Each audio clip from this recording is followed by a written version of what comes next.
اور جو ساتھ ساتھ یہ طارق مسعود صاحب کی میں بات چلاتا ہوں، میری کوئی ذاتی دشمنی نہیں ہے، بات صرف اتنی ہے کہ جو حضور کا ہوگا وہ ہمارا ہوگا، جو حضور کا نہیں ہوگا وہ ہمارا نہیں ہوگا۔ الحمدللہ صرف بات اتنی ہے، اور انہی چیزوں کو لے کر میں یہ باتیں پیش کر رہا ہوں۔ بسم اللہ الرحمن الرحیم۔ السلام علیکم ورحمۃ اللہ وبرکاتہ۔ میرے عزیزوں، بڑا پرفتن یہ دور چل رہا ہے، لوگ نہ جانے کیوں حضور کی شان کو گھٹانے پر لگے ہوئے ہیں۔ اللہ رب العزت کی عطا کردہ شان کو جو رب نے اپنے محبوب کو عطا فرمائی ہے، لوگ اس شان کو ماننے کے لیے تیار نہیں ہیں۔ خیر، بہت سی باتیں ہیں، لیکن ویڈیو آگے بڑھانے سے قبل میں ایک بات بتا دوں کہ ہمارا مقصد صرف اور صرف حضور علیہ الصلاۃ والسلام کی ذات مبارکہ سے سچا عشق ہے۔ حضور کی ذات کے معاملے میں اگر کوئی بھی ادنا برابر بھی کوئی بات زبان درازی کرے گا تو انشاءاللہ العزیز اہل حق بیٹھے ہوئے ہیں، عاشق رسول بیٹھے ہوئے ہیں ان سب کا جواب دینے کے لیے۔ حق اور سچ بات تو یہ ہے کہ یا رسول اللہ، انہیں جانا انہیں مانا، نہ رکھا غیر سے کام، للہ الحمد میں دنیا سے مسلمان گیا۔ یا رسول اللہ، جو آپ کا ہے وہ ہمارا ہے، اور یا رسول اللہ، جو آپ کا نہیں وہ ہمارا نہیں۔ یہ حق اور سچ بات ہے میرے عزیز۔ اسی بنیاد پر میں یہ باتیں جو آپ کے سامنے لے کر آ رہا ہوں اپنی ویڈیو کے ذریعے سے، نہ تو مجھے یہ کہ میں بہت اپنا نام کماؤں، یہ صرف اور امت کو حق پیغام پہنچا سکوں۔ اللہ پاک اس محنت کو، اس کاوش کو اپنی بارگاہ میں قبول فرما لے۔ کیونکہ دور حاضر میں بڑے فتنے ہیں، اللہ اکبر۔ خیر، باتیں بہت زیادہ ہو سکتی ہیں، لیکن ویڈیو کو طول نہ دیتے ہوئے مختصر میں اس کو سمیٹتے ہیں۔ پہلے آپ طارق مسعود صاحب کی یہ چھوٹی سی کلپس دیکھ لیں۔ کیا روحانی طور پہ موجود ہے ہمارے پیارے نبی؟ بھائی، روحانی طور پر نبی صلی اللہ علیہ وسلم کے موجود ہونے کا مطلب کیا ہے؟ آپ کی تعلیمات تو وہ تو موجود ہیں۔ آپ جسد اطہر آپ کا قبر مبارک میں ہے، ہر جگہ تھوڑی ہے۔ جیسے بریلوی حضرات کہتے ہیں کہ ہمارے پیارے نبی جو ہے ہر جگہ موجود ہیں، غلط کہتے ہیں۔ یہ غلط کہتے ہیں۔ اسلام میں عقیدے بالکل دو چار کی طرح واضح ہیں۔ نبی صلی اللہ علیہ وسلم اپنی قبر مبارک میں ہے، جسمانی طور پہ بھی، روحانی طور پہ بھی۔ ہاں، آپ کی تعلیمات ہر جگہ موجود ہیں، اسی کو آپ کا نور کہا جاتا ہے۔ جو آپ کی تعلیمات ہیں ان سے پوری امت ہمیشہ فائدہ اٹھائے گی۔ میرے عزیز، دیکھا آپ نے کہ یہ شخص جو طارق مسعود ہیں، ان صاحب سے سوال کیا گیا کہ کچھ لوگ کہتے ہیں کہ حضور ہر جگہ حاضر و ناظر ہیں، تو جواب یہ دیا گیا کہ تعلیمات کے اعتبار سے ہو تو کوئی وہ نہیں، کیونکہ وہی آپ کا نور ہے۔ اور بھی بہت سی باتیں کہیں۔ میرے عزیز، آپ سب سے پہلے تو یہ بات سمجھ لیں، اہل سنت والجماعت کا عقیدہ جو ہے وہ یہ کہ آپ کو اللہ رب العزت نے خوب شانیں عطا فرمائی ہیں، اتنی شانیں کہ ہم اور آپ ان رب کے محبوب کی شانوں کو گن بھی نہیں سکتے۔ یہ عطا کس نے فرمائی؟ رب العالمین نے۔ کس کو فرمائی؟ اپنے محبوب کو۔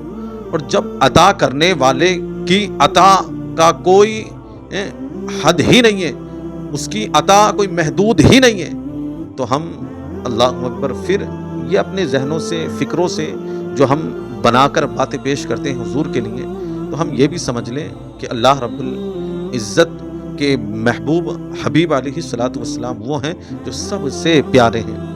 اور جو سب سے پیارا ہوتا ہے، پھر دنیاوی اعتبار سے انسان ہی کے لحاظ سے ایک آپ لے لو کہ جو سب سے پیارا ہوتا ہے اس کو آپ کیا کچھ نہیں دے دیتے؟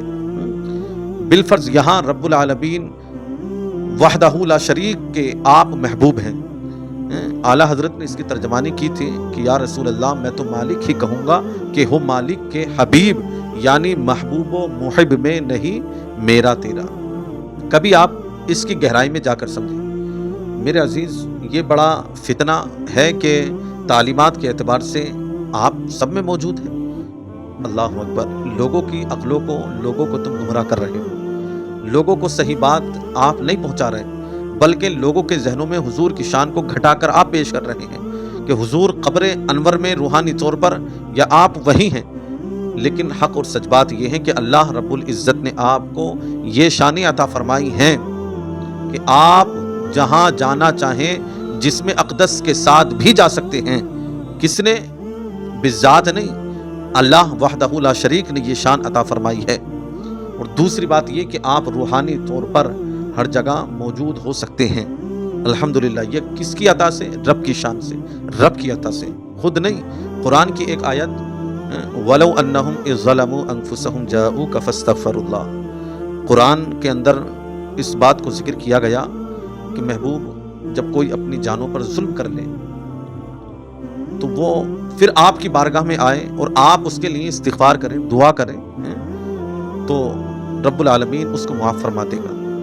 اب یہ آپ کی ظاہری حیات ہی کے لیے نہیں تھی یہ آیت، یہ قیامت تک کے لوگوں کے لیے ہے کہ آج بھی اگر کوئی حضور کی بارگاہ میں جا کر اللہ رب العزت کے محبوب علیہ الصلوۃ والسلام کی بارگاہ میں جا کر آپ سے عریضہ کرے، یا رسول اللہ آپ میرے حق میں رب کی بارگاہ میں دعا فرمائے، مجھے رب معاف فرمائے، یا جو بھی دعا مانگنا یا دعا کرانا چاہتا ہے، ایمان یہ ہونا چاہیے کہ آپ خود بذات عطا نہیں کرتے کوئی چیز بھی، آپ رب کی عطا سے عطا کرتے ہیں، یعنی کہ جو بھی کچھ آپ کے پاس ہے وہ رب کا عطا کرتا ہے، رب کی شانیں ہیں۔ الحمدللہ، اس میں کوئی شک و شبہ نہیں۔ اور یہ جو بات ہوتی ہے کہ تعلیمات کے اعتبار سے، اگر میرے عزیز کوئی، آپ بھی اس بات کو سمجھ سکتے ہیں کہ تعلیم کے اعتبار سے کتنے بزرگان دین، صحابہ، یعنی کہ ابتدا سے اب تک، یعنی کہ حضرت آدم علیہ الصلوۃ والسلام سے لے کر اب تک کتنے بزرگان دین گئے، انبیاء اکرام، رسولان اعظام آئے،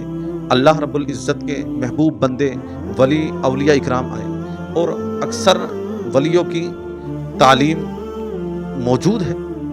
اگر صرف تعلیم ہی کے اعتبار سے یہ مانا جائے کہ ہاں تعلیم ہر جگہ ہے تو آپ مان لیجئے آپ موجود ہیں، تو اللہ اکبر، یہ تعلیم تو اللہ رب العزت نے ایک سبب بنایا ہے امت کی رہنمائی کے لیے، لیکن ساتھ ساتھ یہ کہ آپ صرف حضور کی ذات کے لیے یہ نہیں کہہ سکتے کہ تعلیمات کے اعتبار سے ہیں۔ میرے عزیز، کبھی آپ خود عقل سے اس چیز کو سمجھیں، ہم یا آپ اللہ رب العزت کے حبیب کو اللہ رب العزت کا شریک کیسے بنا سکتے ہیں؟ بھائی جب ہم نے حبیب کہہ دیا کس کا؟ رب کا، تو وہ حبیب ہے نہ کہ رب کا شریک۔ بھائی اللہ وحدہ لا شریک کا تو کوئی شریک ہو ہی نہیں سکتا، اور نہ ہے۔ الحمدللہ، ہمارا ایمان ہے کہ اللہ واحد ہے۔ قل هو اللہ احد اللہ الصمد لم یلد ولم یولد ولم یکن لہ کفوا احد۔ الحمدللہ ہمارا ایمان ہے یہ۔ لیکن جو لوگ شرک کرتے ہیں کہ رب کے محبوب کو رب کی بارگاہ میں ملا دیتے ہیں، توبہ کرو یار، کہ تم کہہ کیا رہے ہو؟ ہم مطلب رب کے محبوب کو رب سے ملا دیں گے؟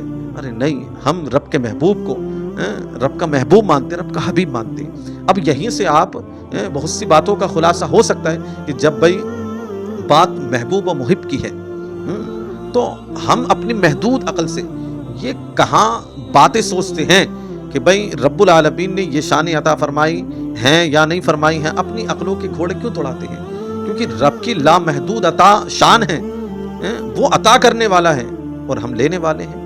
رب کے محبوب لینے والے ہیں، رب نے ان کو عطا فرمائی ہے، یہ شان عطا فرمائی۔ مان لیجیے حاضر و ناظر ہونے کا جو مسئلہ ہے تو یہ کہ آپ روحانی طور پر اللہ رب العزت کی عطا سے جہاں چاہیں حاضر ہو سکتے ہیں، اور جسم اقدس کے ساتھ بھی اگر آپ چاہیں تو اللہ پاک کی عطا سے آپ حاضر ہو سکتے ہیں۔ یہاں پر آپ یہ دیکھیں، اگر ہم اس کو ایک سائیڈ رکھ کر ایک چیز سمجھ لیں کہ ہر مسلمان 5 وقت کی نماز میں تشہد پڑھتا ہے، اس کے اندر السلام علیکہ ایھا النبی ورحمۃ اللہ وبرکاتہ پڑھتا ہے نہیں پڑھتا؟ پڑھتا ہے۔ تو اس کا کیا مطلب ہے؟